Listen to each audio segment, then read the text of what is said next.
നമസ്കാരം. ദക്ഷിണേന്ത്യയിൽ B J പിയുടെ ആശയങ്ങളെ പൂർണ്ണമായിട്ടും എതിർക്കുന്ന ഒരു രാഷ്ട്രീയ പാർട്ടിയാണല്ലോ ഡി എം കെ.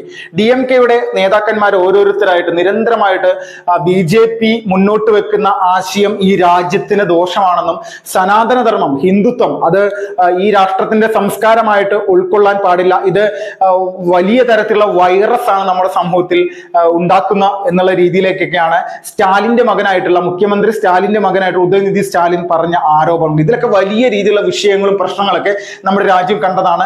നിരവധി പ്രതിഷേധങ്ങളാണ് ഡി എം കെക്കെതിരെയും ഉദയനിധി സ്റ്റാലിനെതിരെയും എല്ലാം രാജ്യത്തെ ഹിന്ദു സന്യാസിമാരടക്കം പരസ്യമായി രംഗത്ത് വന്നുകൊണ്ട് നടത്തിയത്. അപ്പോൾ ഇതിൽ നിന്നെല്ലാം ഒരു കാര്യം മനസ്സിലാക്കിയിരുന്നു. തിരഞ്ഞെടുപ്പിന് അല്ലെങ്കിൽ പാർലമെന്റ് തിരഞ്ഞെടുപ്പിന് മുന്നോടിയായിട്ട് ബി ജെ പിയെ തകർക്കുക എന്നുള്ള ലക്ഷ്യത്തോട് കൂടിയിട്ട് വലിയ രീതിയിലുള്ള പദ്ധതികൾ ഡി എം കെ തയ്യാറാക്കുന്നുണ്ട്.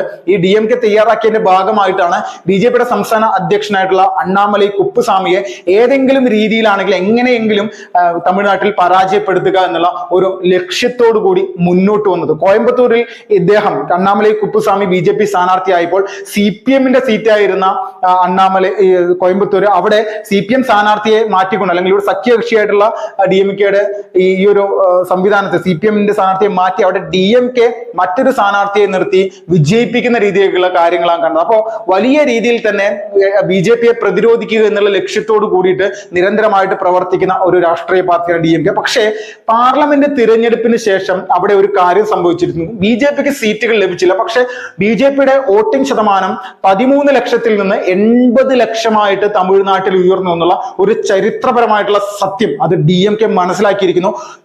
9 പാർലമെന്റ് മണ്ഡലങ്ങളിൽ ബി ജെ പി 2ാം സ്ഥാനത്തെത്തുകയും 2 സ്ഥലത്ത് ബി ജെ പിയുടെ സഖ്യകക്ഷികളും അല്ലെങ്കിൽ എൻ ഡി എ 2ാം സ്ഥാനത്ത് എത്തി എന്നുള്ള ഒരു വാർത്ത കൂടി ഡി എം കെ അത്ഭുതപ്പെടുത്തി എന്നുള്ളതിൽ ഒരു തർക്കമില്ല. ഇപ്പോൾ ഡി എം കെക്ക് ഏറ്റവും വലിയ ഒരു പ്രതിരോധം അല്ലെങ്കിൽ സൃഷ്ടിക്കേണ്ടി വരുന്ന ഒരു സാഹചര്യത്തിലേക്ക് കാര്യങ്ങൾ എത്തിയിരിക്കുന്നു. ഇതിൽ പ്രധാനമായിട്ടുള്ള ഒരു ഘടകം എന്താണെന്ന് വെച്ചാൽ നിലവിൽ ഡി എം കെ മുന്നോട്ട് വെക്കുന്ന ആശയങ്ങളിൽ വലിയ തരത്തിലുള്ള മാറ്റങ്ങൾ ഉണ്ടാക്കുക എന്നുള്ള ലക്ഷ്യത്തോട് കൂടിയിട്ടാണ് ഇപ്പോൾ മുന്നോട്ട് പോകുന്ന. ബി ജെ പി ഇതിനെ കൃത്യമായിട്ട് ഉപയോഗപ്പെടുത്തുന്നു എന്ന് മനസ്സിലാക്കിക്കൊണ്ട് തന്നെ വേണം. പിന്നെ ഇപ്പോൾ ഡി എം കെയും ബി ജെ പിയും അവരുടെ ഇടയിലുള്ള പ്രശ്നങ്ങൾക്ക് മഞ്ഞുരുകി തുടങ്ങിയിരിക്കുന്നു എന്നുള്ള ഒരു കാഴ്ച കൂടി നമുക്ക് കാണാൻ സാധിക്കും.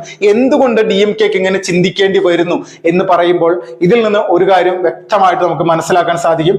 ഡി എം കെ എന്ന് പറയുന്ന രാഷ്ട്രീയ പാർട്ടിയുടെ മുന്നോട്ടുള്ള പോക്കിന് വലിയ രീതിയിൽ വോട്ട് ബാങ്കിലടക്കം വിള്ളലുകൾ സൃഷ്ടിക്കാനായിട്ട് നിലവിൽ അവിടെ പുതിയ രാഷ്ട്രീയ പ്രസ്ഥാനം രൂപീകരിച്ചു വിജയ്ക്ക് സാധിക്കുമെന്നുള്ള രാഷ്ട്രീയ നിരീക്ഷകന്മാരുടെ ഒരു റിപ്പോർട്ട് തന്നെയാണ് എല്ലാ കാര്യങ്ങളും ഇതുപോലെ ഒരു നിലപാടിലേക്ക് പോകാനായിട്ട് ഡി എം കെ പ്രചോദിപ്പിക്കുന്നത് എന്നുള്ള വാർത്ത തന്നെയാണ് പുറത്തു വരുന്നത്. എന്താണ് തമിഴ്നാട്ടിൽ ഈ പറയുന്ന വിജയ് ഉണ്ടാക്കാൻ പോയി? വിജയുടെ സാമ്പത്തികമായിട്ടുള്ള സംവിധാനം അല്ലെങ്കിൽ വിജയുടെ രാഷ്ട്രീയ പാർട്ടിക്ക് വലിയ രീതിയിൽ തന്നെ മുന്നോട്ട് പോകുന്നത് തീവ്രമായിട്ട് ചിന്തിക്കുന്ന മതമൗലികവാദികളും അതോടൊപ്പം തന്നെ ഇടതുപക്ഷത്തിന്റെ ആളുകളും വിജയ്ക്ക് വലിയ പിന്തുണയാണ് കൊടുക്കുന്നത്.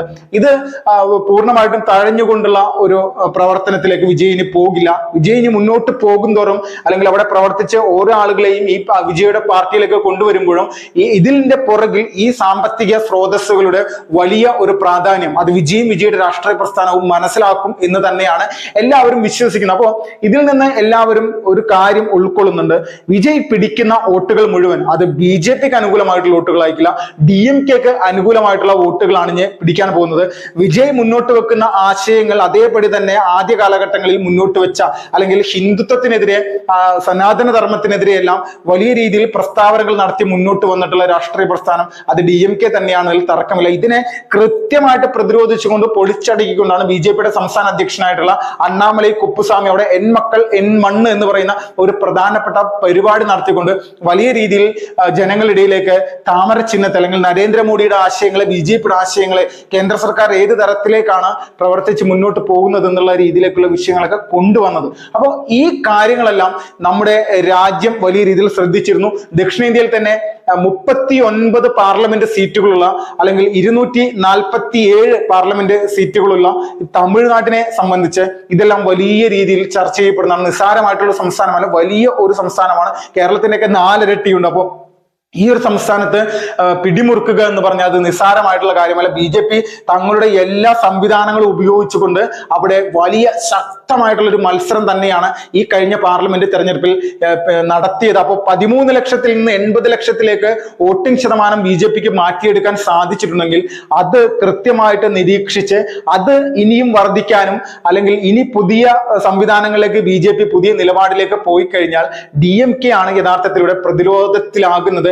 മറ്റ് വിജയെ പോലെയുള്ള രാഷ്ട്രീയ പാർട്ടികളെല്ലാം DMKയുടെ വോട്ട് ബാങ്കിൽ വലിയ വിള്ളൽ കൂടി വീഴ്ത്തുമ്പോൾ അത് BJPക്ക് വലിയ മുന്നേറ്റം ഉണ്ടാക്കാൻ സാധിക്കുമെന്നുള്ളതിൽ യാതൊരു തർക്കമില്ല. പാർലമെന്റ് തെരഞ്ഞെടുപ്പിൽ സാധാരണ DMKക്ക് കിട്ടിയിരുന്ന വോട്ടുകളും സീറ്റുകളുമല്ല ഇത്തവണ ലഭിച്ചത്.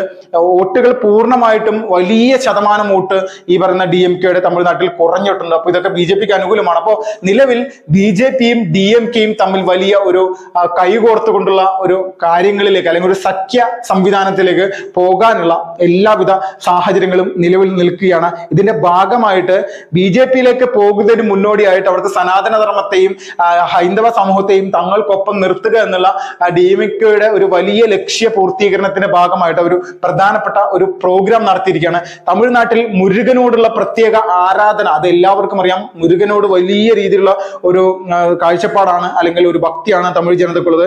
അവരുടെ മനസ്സിലേക്ക് അല്ലെങ്കിൽ അവരുടെ മനസ്സിൽ വലിയ രീതിയിലുള്ള ഒരു വിഷയങ്ങൾ ഉണ്ടാക്കിയത് DMKയുടെ നേതാക്കന്മാർ തന്നെയാണ്. പല ഘട്ടങ്ങളിലായിട്ട് മുരുകനുമായി ബന്ധപ്പെട്ട പഴനി ക്ഷേത്രത്തെയും അവിടുത്തെ ആചാര അനുഷ്ഠാനങ്ങളെയൊക്കെ അപമാനിക്കുന്ന തരത്തിലേക്കുള്ള നിലപാടുകൾ DMKയുടെ ഭാഗത്തുനിന്നുണ്ടായിട്ടുണ്ട്. അപ്പോ ഇതിനെല്ലാം പ്രതിരോധിക്കാൻ വേണ്ടി തമിഴ്നാട്ടിൽ തന്നെ ഒരു പരിപാടി ഇപ്പൊ സംഘടിപ്പിച്ചിരിക്കുകയാണ്. ആഗോള മുത്തമിഴ മുരുകൻ എന്ന് പറയുന്ന ഒരു പ്രോഗ്രാം ലോകത്തിലെ മുഴുവൻ മുരുക വിശ്വാസികളുടെയും ക്ഷേമത്തിനും അവരെ ആദരിക്കുന്ന തരത്തിലേക്കുള്ള ഒരു പ്രോഗ്രാമുമായിട്ടാണ് യഥാർത്ഥത്തിൽ DMKയുടെ നേതൃത്വം ഇപ്പോൾ തമിഴ്നാട്ടിൽ പഴനി ക്ഷേത്രത്തിന്റെ അടിവാരത്ത് വലിയൊരു സംവിധാനത്തോടു കൂടി നടത്താൻ പോകുന്നു. അപ്പോൾ ഇതിൽ നിന്നൊരു കാര്യം വ്യക്തമാണ്, തങ്ങളുടെ വോട്ട് എവിടെ നിന്നാണ് ചോർന്നു പോയിരിക്കുന്നത്, BJP ഏതെല്ലാം രീതിയിൽ തങ്ങൾക്ക് ഇവിടെ പ്രതിരോധം സൃഷ്ടിച്ചിട്ടുണ്ട് എന്നുള്ളതൊക്കെ കൃത്യമായിട്ട് തന്നെ മനസ്സിലാക്കിയിരിക്കുകയാണ് DMKയുടെ നേതൃത്വം. ഇനി വിജയുടെ രാഷ്ട്രീയ പാർട്ടി കൂടി മുന്നോട്ട് തിരഞ്ഞെടുപ്പ് സംവിധാനത്തിലേക്ക് അവരുടെ പ്രവർത്തന രീതികളൊക്കെ വലിയ രീതിയിൽ മാറ്റിമറിച്ചുകൊണ്ട് വന്നു കഴിഞ്ഞാൽ തങ്ങൾക്ക് ഇവിടെ നിലനിൽപ്പില്ല, തങ്ങൾ ഇവിടെ പെട്ടുപോകുമെന്ന് DMKക്ക് അറിയാം. അപ്പോൾ നിലനിൽപ്പ് എന്ന് പറയുന്ന സംവിധാനം അത് ഏത് രാഷ്ട്രീയ പ്രസ്ഥാനത്തിന്റെയും കൂട്ടുപിടിച്ചിട്ടാണെങ്കിലും അത് അവരെവിടെയാണോ പ്രവർത്തിക്കുന്നത് ആ സ്ഥലത്ത് ഉണ്ടാക്കിയെടുക്കുക എന്നുള്ള നയം അത് DMKയും ഇപ്പോൾ നടപ്പിലാക്കാൻ പോകുക. DMK BJPയുമായിട്ട് ആദ്യമായിട്ടൊന്നുള്ള സഖ്യമുണ്ടായി. വാജ്പേയി സർക്കാർ ഉണ്ടായിരുന്ന സമയത്ത് വാജ്പേയി സർക്കാരിനെ കൃത്യമായിട്ട് പിന്തുണച്ച ഒരു രാഷ്ട്രീയ പ്രസ്ഥാനമാണ്. അപ്പൊ അതൊന്നും നിസ്സാരമായിട്ട് കാണുക എന്നുള്ള ലക്ഷ്യമൊന്നും ഇവിടെ ആർക്കുമില്ല. എത്രത്തോളം വലിയ രീതിയിൽ പ്രതിരോധം സൃഷ്ടിക്കാനായിട്ട് BJPക്കെതിരെ ശ്രമിച്ചാലും BJP അതേ നാണയത്തിൽ തന്നെ തിരിച്ചടിക്കുന്നു. എവിടെയാണോ ഏത് മർമ്മത്താണോ അടിക്കേണ്ടത് ആ മർമ്മത്ത് തന്നെയാണ് BJP അടിച്ചിരിക്കുന്നത്.